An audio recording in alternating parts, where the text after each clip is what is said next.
r/AITA grandma called my daughter the dumb one, so I banned her forever. AITA for banning my mother from seeing my daughter after she called her the dumb one? I'm still shaking as I write this. What just happened at Sunday dinner has me questioning everything about my relationship with my mother, and I need to know if I'm overreacting or if what I did was justified.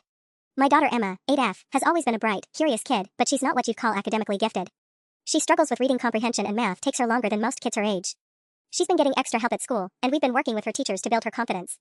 What she lacks in book smarts, she makes up for in creativity, kindness, and emotional intelligence that honestly amazes me sometimes.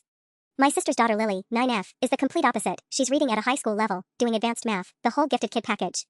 Don't get me wrong, I'm proud of my niece, but my mother has always made it painfully obvious who her favorite granddaughter is. Today we were all at my parents' house for our usual Sunday dinner. The kids were playing in the living room while us adults cleaned up in the kitchen. I was putting away leftovers when I heard my mother on the phone with her sister in the hallway, and what I heard made my blood run cold. "Oh yes, Lily got accepted into that advanced program I was telling you about," my mother was saying. "She's just so brilliant, takes after her mother. Now Emma, well, you know how it is. She's the dumb one of the two. Sweet enough, but just not bright. I keep telling my daughter she needs to accept that not all children are meant for academics." I literally dropped the Tupperware container I was holding. It shattered on the kitchen floor, and everyone turned to look at me. My mother hung up and came into the kitchen asking what happened, acting like nothing was wrong. "Did you just call my daughter the dumb one?" I asked her directly.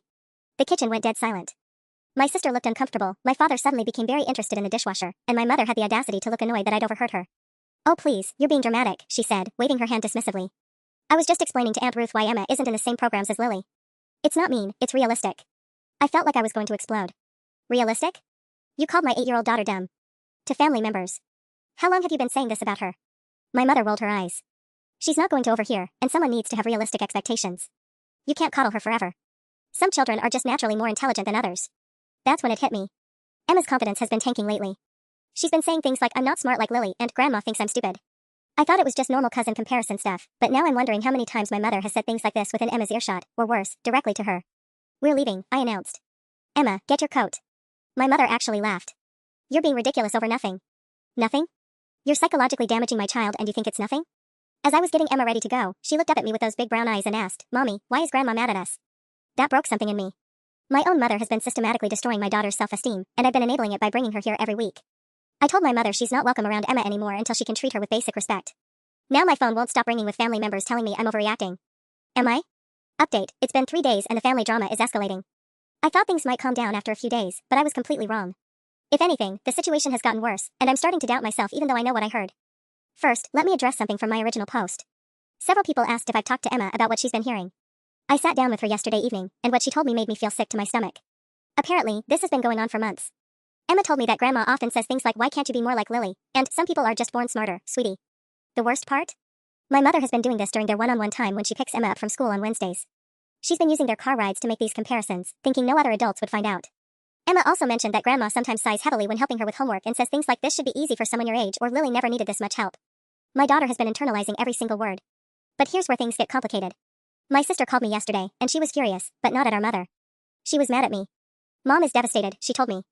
"She's been crying for 2 days straight. She loves Emma and would never intentionally hurt her. You're tearing this family apart over a misunderstanding." "A misunderstanding?" I asked her point blank, "So you're okay with your daughter being held up as the golden child while mine gets called dumb?" That's when my sister said something that really threw me. "Look, we all know Emma struggles academically. Mom isn't wrong about that. Maybe if you stopped being so defensive about it, you could actually get Emma the help she needs instead of pretending everything is fine." I was speechless. My own sister thinks I'm in denial about my daughter's abilities and that somehow justifies my mother's behavior. Then this morning, my father showed up at my house unannounced. Dad and I have always had a good relationship, so I hoped he was coming to support me. Instead, he spent 20 minutes trying to convince me to let this blow over. "Your mother made a mistake," he said. "But she's family. Emma needs her grandmother, and frankly, your mother is getting older. Do you really want to waste what time is left holding grudges?" He also dropped this bombshell. "Apparently my mother has been telling people that I'm having some kind of breakdown and that she's worried about my mental state. She's literally trying to make me look like the unstable one in this situation. The family pressure is intense. My aunt, the one my mother was talking to on the phone, called to tell me I'm breaking an old woman's heart. My cousin texted saying I'm being cruel and vindictive. Even my father-in-law, who usually stays out of family drama, suggested that maybe I should consider forgiveness. But here's what's really getting to me. Emma keeps asking when we're going to see Grandma again. She doesn't understand why we're not going to Sunday dinner this week. How do I explain to an 8-year-old that her grandmother has been emotionally damaging her without making it worse? My husband is supporting my decision, but I can tell he's worried about the family rift this is causing. He suggested family therapy, but my mother has already refused, saying she won't be psychoanalyzed for loving her granddaughters. I'm starting to feel like I'm going crazy. Everyone is acting like I'm the problem here, and I'm beginning to wonder if I really am overreacting. But then I look at my daughter and remember her asking why Grandma is mad at us, and my resolve hardens again. Am I really doing the right thing here? Update 2, my mother showed up at Emma's school and I'm losing my mind. It's been a week since my last update, and I honestly don't know how the situation keeps getting worse, but it does. What happened yesterday has me questioning whether I need to take legal action, and I never thought I'd be saying that about my own mother. I was at work when my phone rang. It was Emma's school secretary, Mrs. Patterson, and the tone of her voice immediately put me on edge. Mrs. Collins? We have a situation. Your mother is here to pick up Emma, but she's not on the approved pickup list for this week. Emma seems confused about whether she's supposed to go with her or wait for you. My heart dropped into my stomach. Do not let her take Emma. I'll be there in 15 minutes. I broke several speed limits getting to that school. When I arrived, I found my mother sitting in the principal's office with Emma on her lap, stroking her hair and whispering to her. Emma looked confused and a little upset, which made me want to scream.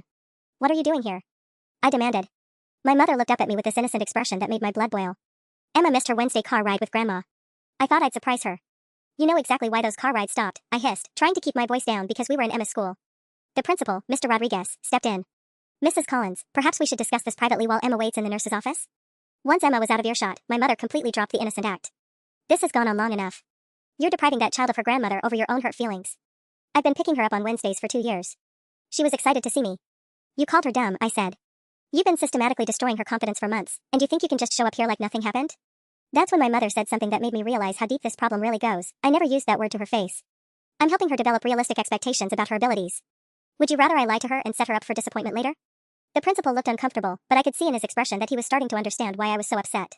Ma'am, Mr. Rodriguez said carefully, we've actually been concerned about Emma's self-esteem lately. Her teacher mentioned she's been making negative comments about her own intelligence. My mother waved this off. Children need to understand their strengths and weaknesses. Emma is a sweet girl, but coddling her academically isn't helping anyone. I wanted to throttle her. Even now, even after everything, she genuinely believes she's doing the right thing. The worst part? When we brought Emma back in, she ran to my mother and hugged her. Grandma, are you taking me for ice cream today? My mother's face lit up. Of course, sweetheart. Just like we used to. No, I said firmly. Grandma made a mistake, Emma. She needs to go home now.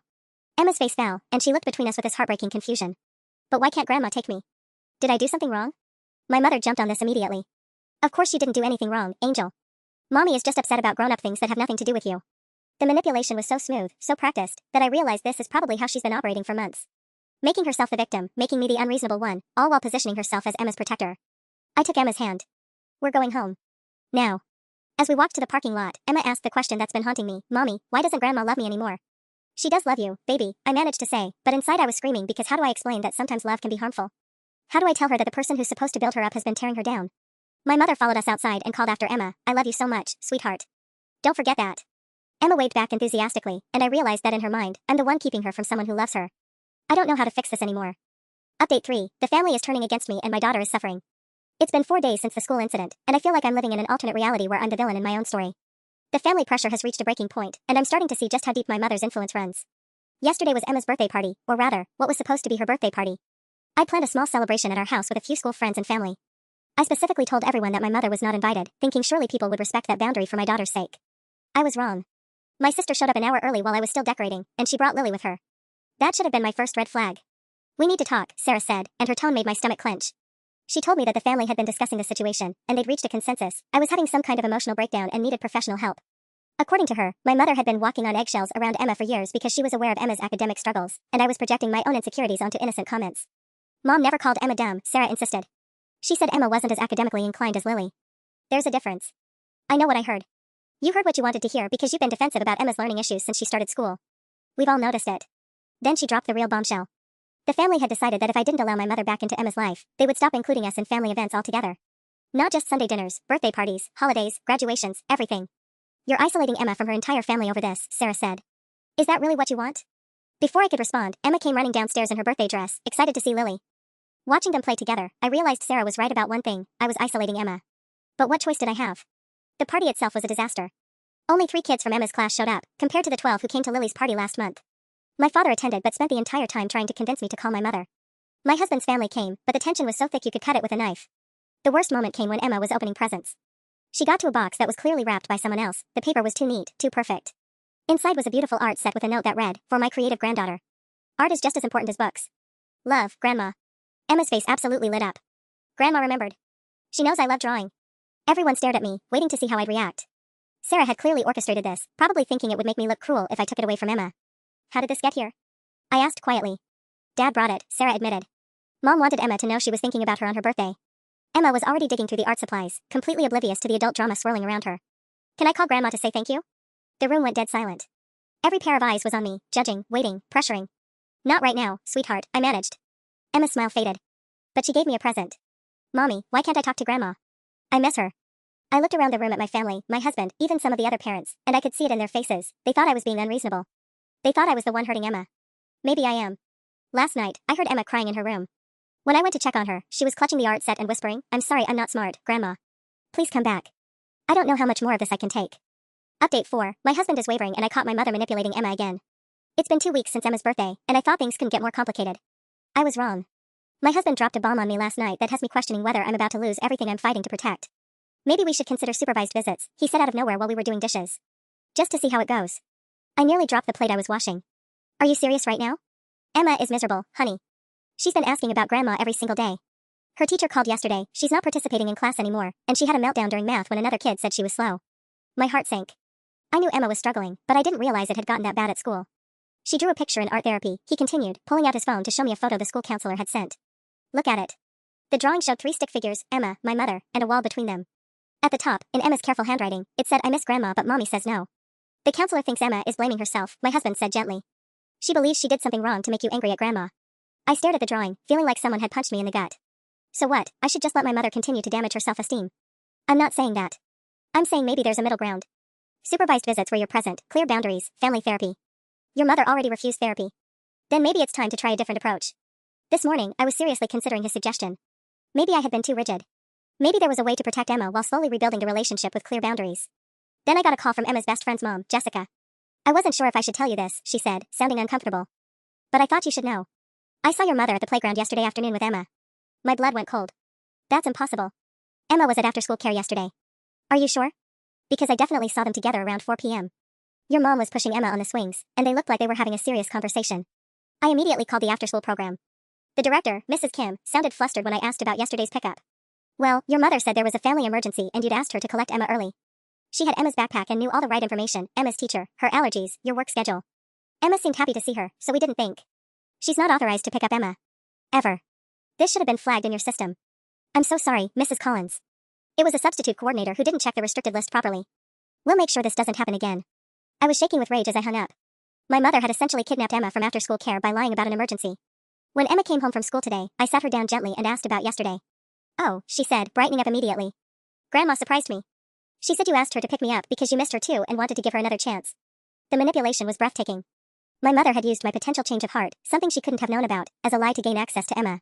What did you and Grandma talk about, sweetie? Emma's expression shifted slightly. She said she was sorry that Mommy was going through a hard time and that sometimes grown-ups make decisions when they're upset that they don't really mean. She said she knows I'm a smart girl and that Mommy just needs some time to remember that too. I felt nauseous. My mother had spent their unauthorized visit rewriting the narrative, making me the unstable one and herself the victim, while simultaneously reinforcing to Emma that this was somehow about Emma's intelligence. She also said, Emma continued innocently, that maybe I shouldn't tell you about our visit because it might make you more upset, but I don't like keeping secrets. Thank God for that honesty, but I realized my mother had been testing whether Emma would lie for her. When I told my husband about this tonight, he was as horrified as I was. The supervised visit idea went right out the window. But now I'm terrified. If my mother is willing to lie to school staff and manipulate Emma during unauthorized visits, what else is she capable of? Emma asked me tonight if Grandma was going to surprise her again tomorrow. The hope in her voice is breaking my heart. Update 5. I'm considering a restraining order and my family thinks I've lost my mind. It's been 3 days since I discovered my mother's unauthorized school pickup, and the situation has spiraled completely out of control. What started as protecting my daughter from hurtful comments has turned into something that feels like psychological warfare, and I'm not sure I'm winning. Yesterday morning, I called the school to reinforce the pickup restrictions and add additional security measures. I also contacted a family lawyer to understand my options regarding my mother's behavior. The lawyer's advice was sobering. While my mother's actions were concerning, they likely weren't enough for a restraining order unless I could prove actual harm or continued violations of clearly established boundaries. Document everything, she told me. Keep records of every unauthorized contact, every manipulation attempt, every incident. If this escalates, you'll need proof. I thought I was being proactive. I had no idea my mother was already 3 steps ahead of me. That afternoon, I received a call from Child Protective Services. Mrs. Collins? We received a report of concern regarding your daughter Emma. We'd like to schedule a home visit to discuss some allegations that have been brought to our attention. My hands started shaking. What kind of allegations?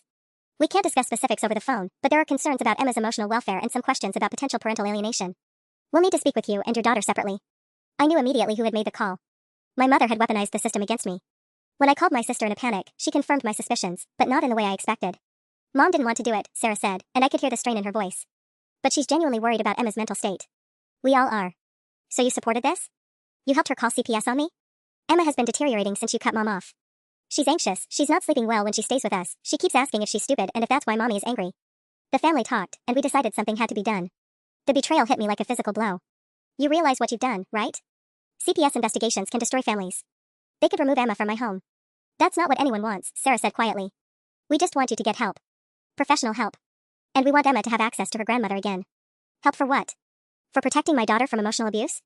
For whatever is making you unable to see that you're hurting Emma more than mom ever did. Last night, my husband and I had our biggest fight yet. He's still supporting me, but I can see the doubt creeping in.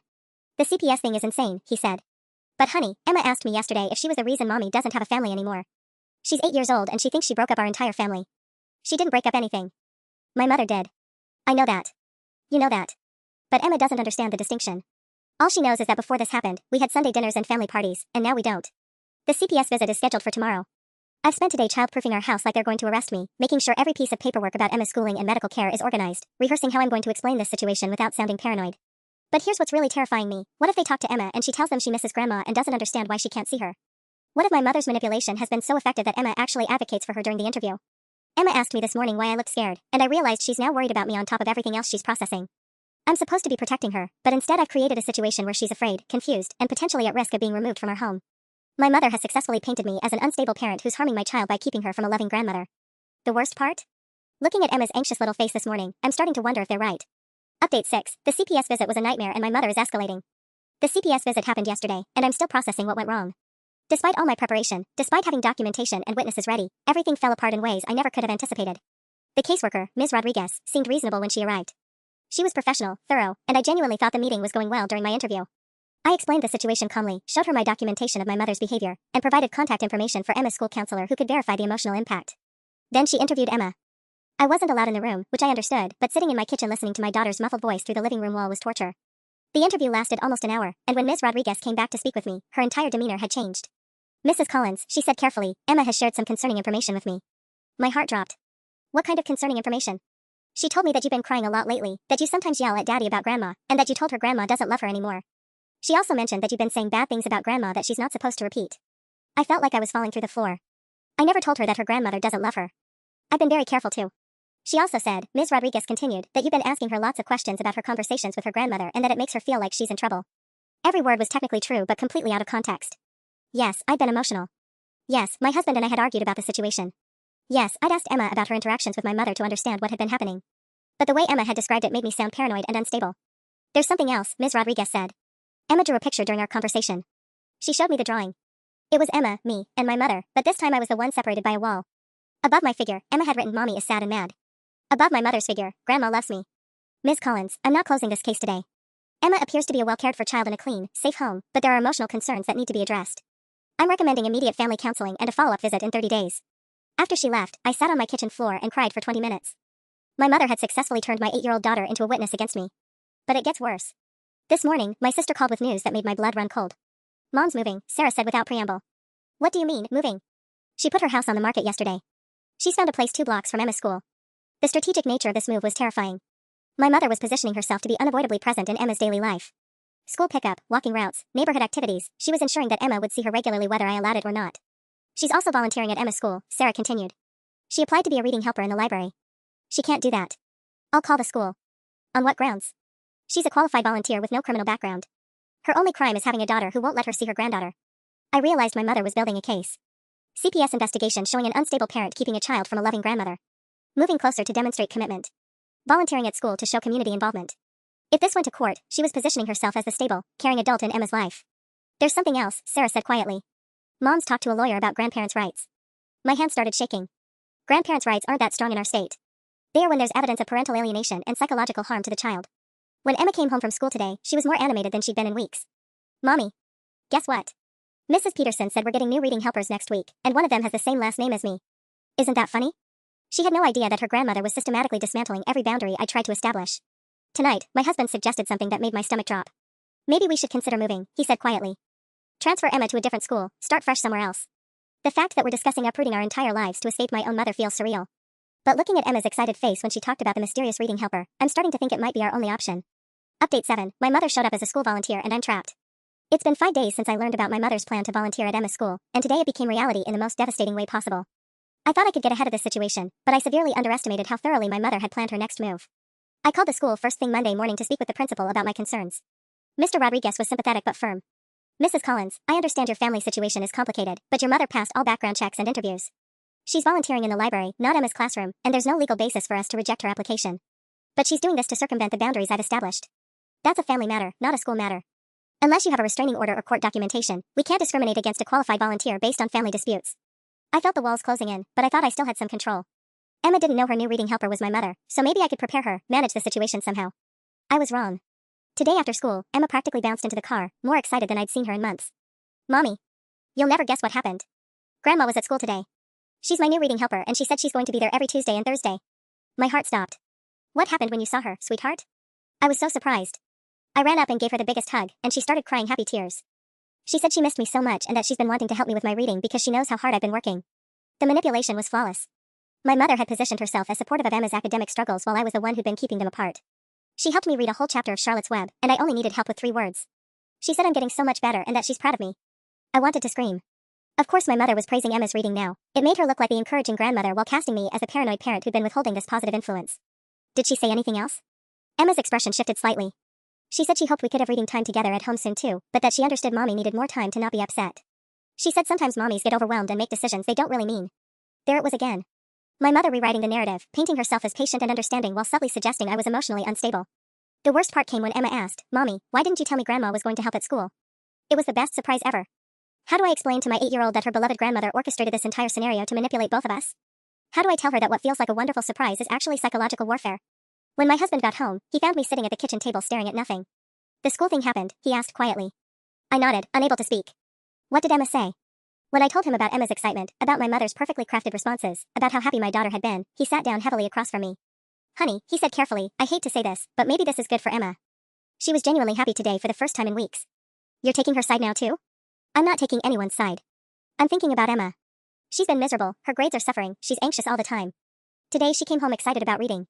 Isn't that what we want? Not like this. Not through manipulation and boundary violations. But what if the end result is positive? What if your mother actually does help Emma's confidence? What if we're making this more complicated than it needs to be? I stared at my husband and realized my mother's strategy was working perfectly. She was slowly turning everyone against me by making herself indispensable to Emma's happiness. Tonight, Emma asked if she could call Grandma to thank her for helping at school. I said no, and watched my daughter's face crumble with disappointment. But Mommy, she helped me read better. Don't we say thank you when people help us? Even my own parenting principles are being used against me now. I'm starting to feel like no matter what I do, I'm the villain in this story. Update 8. My mother is turning Emma against me and CPS is getting involved again. It's been a week since my mother started volunteering at Emma's school, and I feel like I'm watching my relationship with my daughter disintegrate in real time. What's happening is so insidious, so carefully orchestrated, that I'm starting to understand why everyone thinks I'm the problem. Emma now talks about Grandma constantly. Not just mentioning her, but actively comparing everything I do to what Grandma would do. When I helped her with math homework Tuesday night, she said, Grandma explains it differently. Her way is easier to understand. When I packed her lunch yesterday, she asked, can you make it the way Grandma does? She remembers I don't like the crusts. These aren't innocent observations. They're calculated comparisons that my mother has clearly been planting during their twice-weekly library sessions. Each comment is designed to make me feel inadequate while elevating my mother's status in Emma's mind. The breaking point came yesterday when Emma got frustrated during reading practice and threw her book down. This is stupid. I hate reading. I'm never going to be good at it. I sat down beside her, trying to be encouraging. Hey, that's not true. You've been improving so much. No, I haven't, she interrupted. Grandma says you just say that to make me feel better, but she tells me the truth about how I'm really doing. She says lying to kids about their progress is mean because it makes them feel worse later. I felt like I'd been slapped. My mother was using honesty as a weapon, positioning her realistic assessments as more caring than my encouragement. Emma, I would never lie to you about. Grandma says you're scared that I'm not as smart as Lily, and that's why you got mad at her. She says you blame her for me being slow, but it's not her fault. The sophistication of this manipulation was breathtaking. My mother had taken the core issue, her calling Emma dumb, and twisted it so that I was the one with unrealistic expectations, the one who couldn't accept Emma's limitations. Sweetheart, that's not what happened. Then why can't I see Grandma at home anymore? Why can't she come to dinner? She says you won't tell her what she did wrong, so how can she fix it? I realized my mother had been telling Emma that I was withholding information, making me seem petty and unreasonable. How do you explain emotional abuse to an 8-year-old, especially when the abuser has reframed everything as love and honesty? This morning brought a new nightmare. Ms. Rodriguez from CPS called for a follow-up. Mrs. Collins, we've received additional reports about Emma's emotional state. Her school counselor reached out with some concerns. What kind of concerns? Emma apparently told her that you've been saying bad things about her grandmother and that you cry when people mention Grandma's name. She also mentioned that you and your husband fight about her, and she's worried you might get divorced because of her problems at school. None of this was entirely false, but the context made me sound unstable and Emma sound like she was in an emotionally chaotic environment. We'd like to schedule another home visit, and this time we'll need to speak with your husband separately as well. After I hung up, I called my mother's house. She answered on the first ring, like she'd been waiting. Hello, dear. How are you holding up? The fake concern in her voice made me want to scream. You called CPS again. I'm worried about my granddaughter. Surely you can understand that. You're manipulating an 8-year-old child to build a case against me. I'm loving my granddaughter and being honest with her about what's happening in her family. If you call that manipulation, then perhaps you should examine why the truth feels so threatening to you. The gaslighting was so smooth, so practiced, that I almost doubted myself for a second. Emma told me you've been explaining why mommy is keeping you away from her, I said. I've been helping her understand that sometimes people make decisions when they're hurt that they later regret. I've been giving her hope that this situation isn't permanent. By undermining my authority and making me look unstable. By refusing to let an 8-year-old believe she's the reason her family is falling apart. When I hung up, I realized my mother had won this round completely. She positioned herself as Emma's protector and advocate while making me the source of all the family chaos. Tonight, Emma asked me something that made my blood run cold. Mommy, if you and Daddy get divorced because of me, can I live with Grandma? My mother has spent exactly 7 days back in Emma's life, and she's already convinced my daughter that I'm the unstable variable in her world. Update 9. My mother convinced Emma to lie to CPS, and I discovered something horrifying. The second CPS visit was 3 days ago, and I'm still reeling from what happened. I thought I understood the depth of my mother's manipulation, but what I discovered has left me questioning everything I thought I knew about the woman who raised me. Ms. Rodriguez arrived with a colleague this time, a red flag I should have recognized immediately. The interview with Emma lasted over an hour, and when they finally called me back in, both caseworkers looked deeply concerned. Mrs. Collins, Ms. Rodriguez began, Emma has disclosed some very troubling information about her home environment. My hands started shaking. What kind of information? She told us that you've been having angry outbursts, that you've told her she can't trust her grandmother because grandma says mean things about her. She also mentioned that you've been asking her to keep secrets about family problems from her teachers. Each accusation hit like a physical blow because they were all twisted versions of the truth. Yes, I'd been emotional. Yes, I'd tried to explain why her grandmother's comments were hurtful. Yes, I'd asked her not to discuss our family situation at school because I was trying to protect her privacy. There's more, the second caseworker said. Emma told us that her grandmother has been teaching her about truth-telling versus making people feel better with lies. She said Grandma explained that sometimes adults ask children to say things that aren't completely true to protect grown-up feelings. The sophistication of this was terrifying. My mother had been coaching Emma on how to frame honesty as a virtue while making my attempts to provide context look like manipulation. Emma also expressed concern that you might send Grandma away forever if she says the wrong thing to us. I felt nauseous. I never threatened anything like that. She said Grandma told her that some mommies get so upset about family problems that they make grandparents disappear from children's lives, and the only way to prevent that is to make sure everyone understands how much the child needs their grandparent. My mother had essentially coached Emma to advocate for their relationship during the CPS interview while making me look like an unstable parent who issues threats. The caseworkers left with a recommendation for immediate family therapy and a warning that if Emma's emotional state didn't improve, they might need to consider alternative arrangements for her well-being. After they left, I did something I probably shouldn't have done. I was so desperate to understand how my mother was getting to Emma that I decided to drive by the school during library time and see for myself. What I witnessed through the library window made my stomach drop. My mother wasn't just helping Emma read. She was sitting close to her, stroking her hair, whispering in her ear between sentences. The body language was possessive, intimate in a way that made me uncomfortable. Emma was leaning into her, completely relaxed, trusting. But it was what happened next that truly horrified me. Another child at their table was struggling with a book, getting visibly frustrated. I watched my mother lean over to this child, a little boy I didn't recognize, and say something that made his face crumple. He pushed his book away and put his head down on the table. My mother then turned back to Emma with an exaggerated expression of sympathy and said something that made Emma nod seriously and pat the crying child's shoulder. I realized I was witnessing my mother demonstrate to Emma how some children just struggle more than others by actively discouraging another child, then positioning Emma as the more capable, compassionate one by comparison. She wasn't just manipulating my daughter, she was using other people's children as props in her psychological games. When Emma came home that day, she mentioned the incident without prompting. Mommy, there was a boy in library today who got really upset about reading. Grandma said some kids just aren't built for books, but that doesn't mean they're not special in other ways. She said I'm lucky because even though reading is hard for me, I keep trying, and that makes me braver than kids who give up. The message was clear, Emma was better than children who struggled more, and she should be grateful for my mother's honest assessment of her abilities. That night, I made a decision that my husband thinks is extreme, but I can't see any other option. I'm pulling Emma out of that school. Update 10. I pulled Emma from school and my mother is claiming I kidnapped my own daughter. I withdrew Emma from school yesterday morning, and the fallout has been swift and devastating. What I thought would be a protective measure has somehow been twisted into evidence of my instability, and I'm starting to realize that every move I make is being used against me. The school withdrawal process was a nightmare from the start. When I arrived at the main office to collect Emma's records, I could see the staff whispering among themselves. Mrs. Patterson, the secretary, looked genuinely concerned when she processed the paperwork. Is everything all right at home, Mrs. Collins? This seems very sudden. I tried to explain professionally that we were exploring other educational options, but I could see the doubt in her eyes. Emma had been improving with her reading, she had friends there, and pulling her out in the middle of the semester looked erratic. The worst part was when Emma realized what was happening. I found her in the library, sitting at the usual table where she and my mother had their sessions, working on a puzzle with another child. Mommy? Why are you here? Did I forget something? We're going home early today, sweetheart. You won't be coming back to this school. Emma's face went through a series of emotions, confusion, then understanding, then devastation. But what about Grandma? She's supposed to help me with reading tomorrow. Every child in the library turned to stare at us. The librarian approached with obvious concern, and I realized how this looked, a distressed mother removing a crying child from school abruptly, disrupting the child's relationship with a beloved volunteer grandmother. Mrs. Collins, the librarian said gently, perhaps we should call your mother to let her know about the change? She'll be worried when Emma doesn't show up for their session. That won't be necessary, I said, taking Emma's hand. Emma pulled away from me. I want to say goodbye to Grandma. I want to tell her where I'm going. We need to leave now, Emma. The scene I created was awful, my daughter crying, asking for her grandmother, while I essentially dragged her out of the library in front of concerned school staff and other children. I looked like exactly the kind of unstable parent my mother had been portraying me as. By yesterday afternoon, my phone was exploding with calls. My mother had somehow learned about the school withdrawal within hours. Have you completely lost your mind? She demanded when I finally answered. You pulled that child out of school in the middle of the year? What kind of mother disrupts her daughter's education over a petty grudge? I'm protecting her from your manipulation. You're isolating her from every stable relationship in her life. Her friends, her teachers, her grandmother, now what's next? Are you going to move her to another state? Change her name? The scary thing was, I had been considering exactly those options. Emma needs consistency and support, not to be yanked around because you're having some kind of breakdown. This morning brought the call I'd been dreading. Ms. Rodriguez from CPS sounded more serious than ever before. Mrs. Collins, we need to schedule an emergency meeting. We've received reports that you've removed Emma from school without providing alternative educational arrangements. We also understand there was a distressing scene at the school that upset several children and staff members. My mother had called them again, but this time she had witnesses, school staff who'd seen me forcibly remove a crying child who was asking for her grandmother.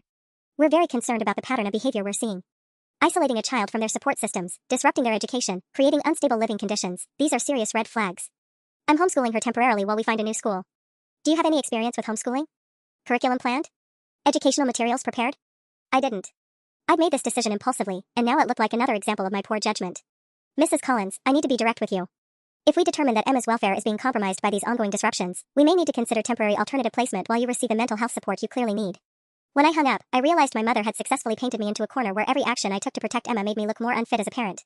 Emma spent yesterday crying about missing her friends and asking when she could see Grandma again. I'm starting to wonder if fighting this battle is hurting her more than surrendering would. Update 11. My husband gave my mother our new address and I'm questioning everything. It's been 4 days since I pulled Emma from school, and I thought we were finally getting some breathing room. I'd found a small private school across town willing to accept Emma mid-semester, and she seemed to be adjusting to the temporary homeschooling routine. For the first time in weeks, I felt like I was regaining some control over the situation. I was wrong. Yesterday afternoon, Emma and I were working on a science project about butterflies when the doorbell rang. Through the peephole, I saw my mother standing on my front porch, holding what looked like a casserole dish and wearing the kind of sad, concerned expression that had been fooling people my entire life. My heart started pounding. We'd been so careful about our routines, varying our schedule, even parking in the garage instead of the driveway. How had she found us? I didn't answer the door, but my mother clearly knew we were home. She started talking through the door, loud enough for Emma to hear from the living room. Emma, sweetheart, it's Grandma. I brought your favorite cookies. I know you must be scared and confused about all these changes. Emma dropped her colored pencils and ran toward the front door. Grandma. Mommy, Grandma's here. I caught Emma before she could reach for the door handle. We're not opening the door, sweetheart. But why? She brought cookies. She came to see me. Through the door, my mother continued her performance. I'm worried about you, Angel. I heard you had to leave school, and I want to make sure you're okay. I brought some of your library books too. I thought you might miss reading together. The mention of library books was strategic. Emma had been asking about the books she'd left behind, and my mother was positioning herself as thoughtful and caring while I was the one keeping them apart. Emma, my mother called. Can you tell Mommy that Grandma just wants to make sure you're safe and happy? Sometimes grown-ups need children to help them remember what's most important.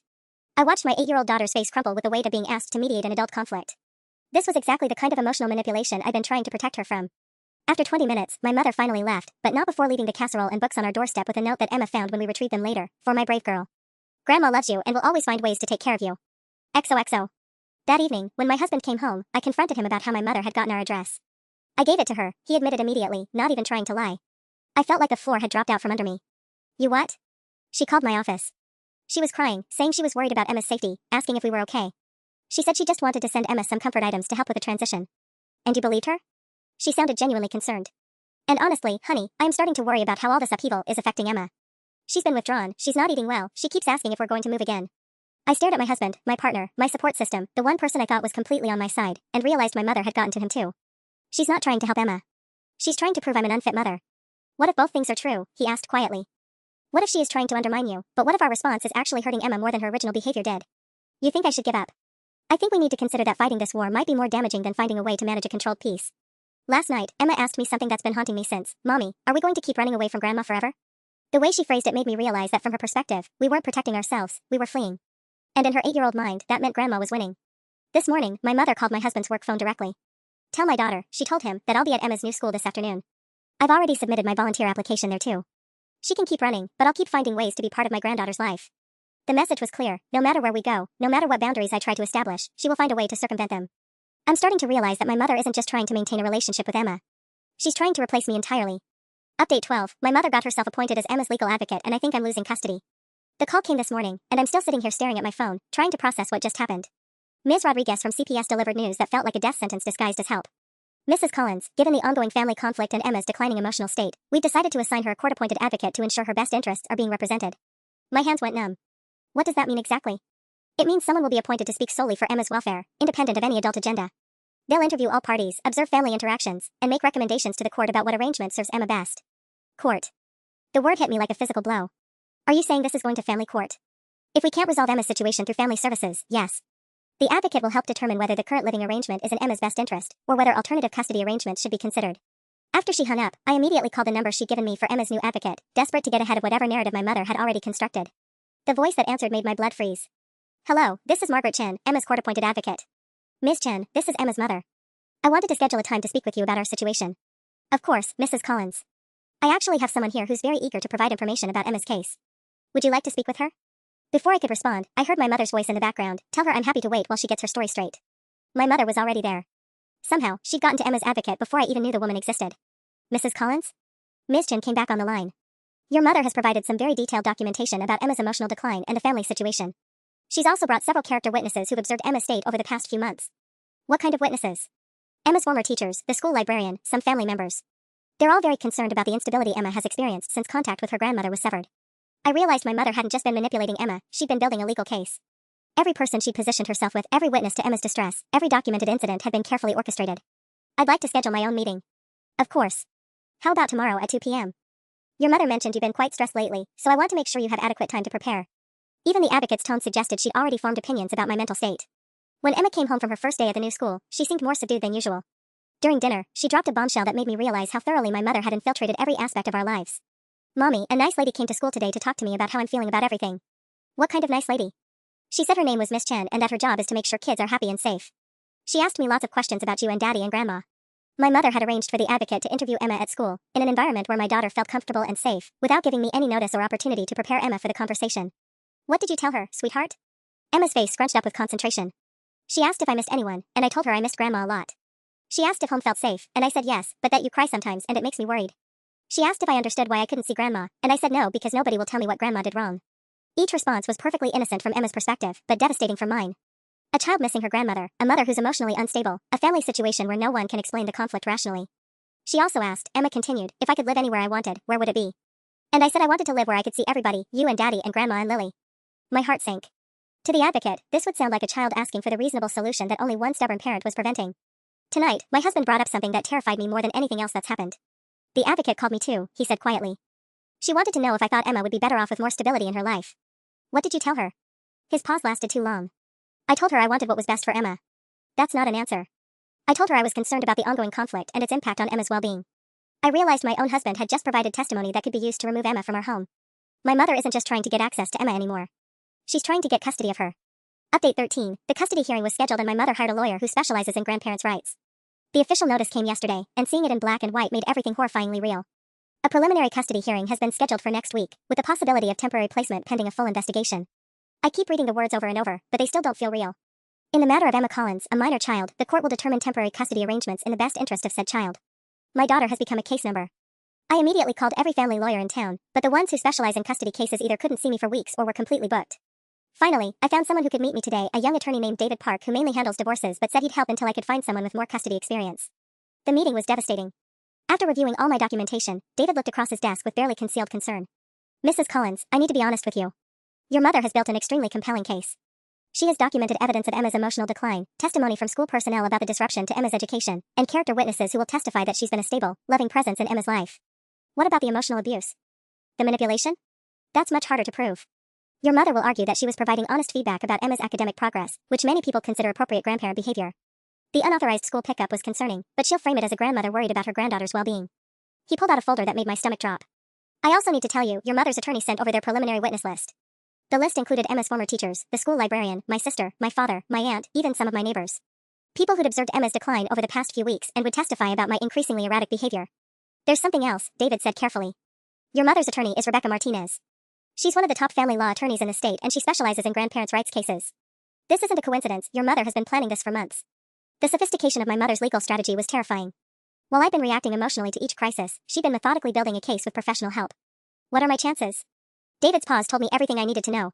Your mother will argue that Emma was thriving under her influence, better grades, improved confidence, strong family relationships.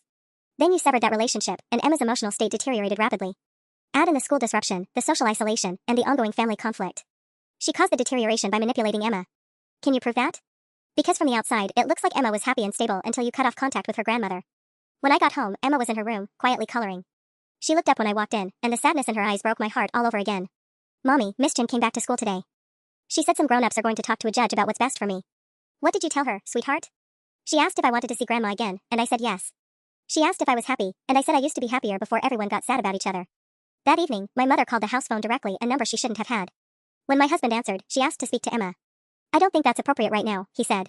Put my granddaughter on the phone, my mother said, loud enough for me to hear from across the room.